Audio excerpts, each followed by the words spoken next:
Hi everyone, Daniel Chai here. So this video is kind of an update on a previous video I did about the Michael Landau Comer hum cancelling pickups.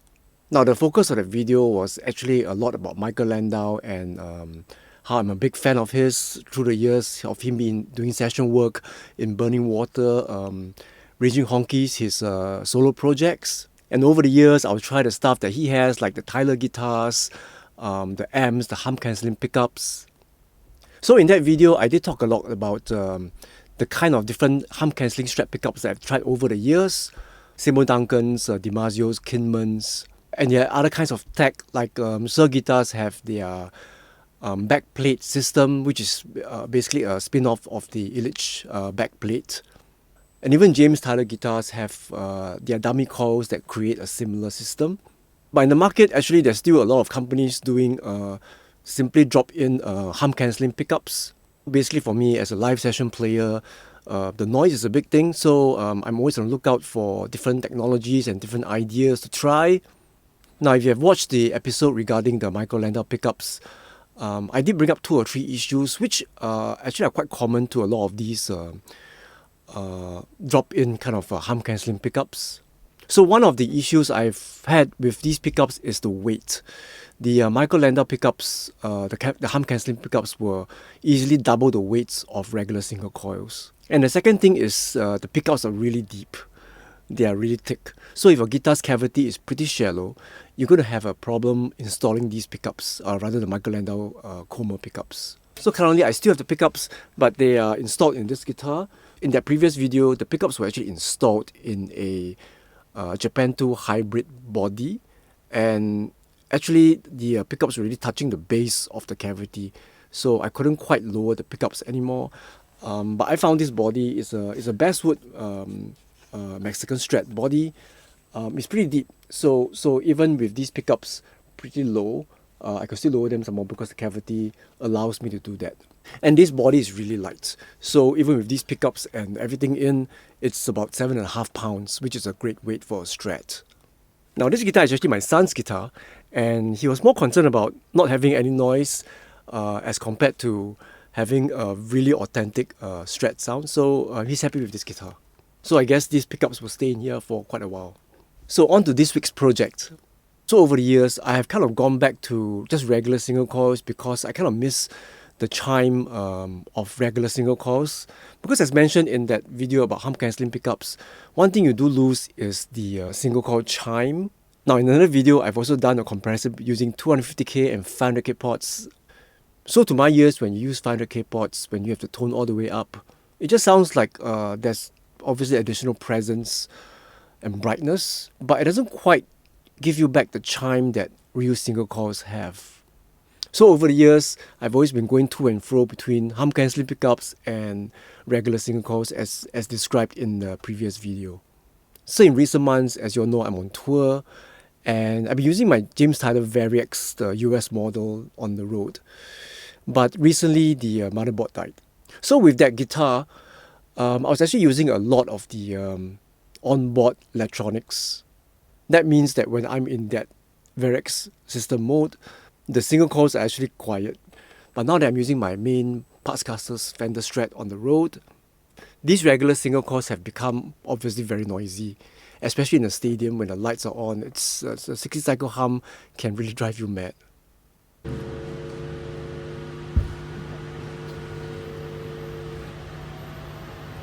So I'm going to head down to my friend Clement's shop, G77 Plus, the link is below. So he has a set of the neck and middle DP401 pickups, and I'm going to get them installed in my Strat and see how it sounds. So actually I just want to clarify that the DP401 or Virtual Vintage or 2.1, it goes by a lot of names. It's actually a predecessor of the popular area pickups that Dimarzio has. You can find all this information online very easily. And basically what I'm doing here is that I just need a quick fix for my Strat. As I'm on tour, I just need something noiseless. And since my friend has a pair of used DP401s, I'm just going to get them installed into my guitar. Now this pair of Virtual Vintage pickups kind of mark 2 of my boxes, which is basically the weight and the size. So it's pretty light. It really feels like the weight of a regular single coil, and it's not as thick as a lot of the newer ones. And so I'm going to get them installed in this Strat, and then if everything works out, I'll have them in the guitar for a while. I'll be doing a simple A-B comparison towards the end of this video, so have a listen and let me know what you think. Thanks.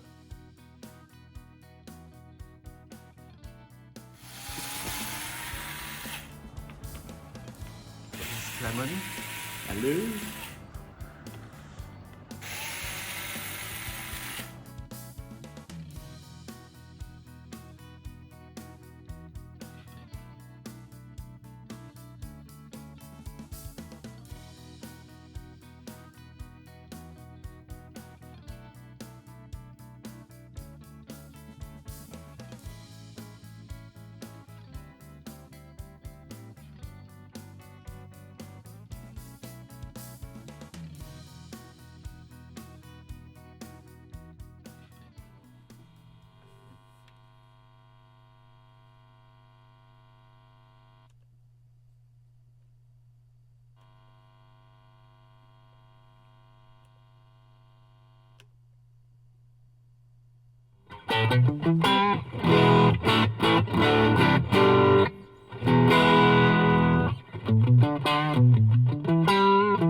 Okay, so what do you guys think about the Dimarzio pickups, the DP401? I know these are not new or the latest hum cancelling pickups by any means. But as mentioned before, over the years I've tried many hum cancelling pickups, and honestly, a lot of the way they are made, they are very similar. So my first instinct is that these do sound a bit hotter than the area pickups that I've tried before a while back, and obviously they're also hotter than the original Fender pickups that were in here. I have to say that the neck pickup sounds really good though. It has the kind of single coil chime, and it's really very usable. The middle pickup as well, it's something I will use. I think the frequencies will kind of fit nicely in a band mix. So my only possible issue is with the neck and the middle pickups. Honestly, like a lot of other hum cancelling pickups that I've tried, that's always the issue, which is basically it tends to sound a bit muffled. It doesn't have quite that kind of spank that you will get, the sponginess that you will get from a regular single coils in the neck and middle position. What I can do is probably just EQ some of my sounds that I have from my Boss GT1000 to kind of adapt to these pickups. So I have to say this once again, this is a very casual, non-scientific way of just comparing pickups. I didn't do a lot of different sounds because I've done it before with the previous video. Anyway, if you do like content like this, it's fun for you, do like and subscribe, and I will see you again soon.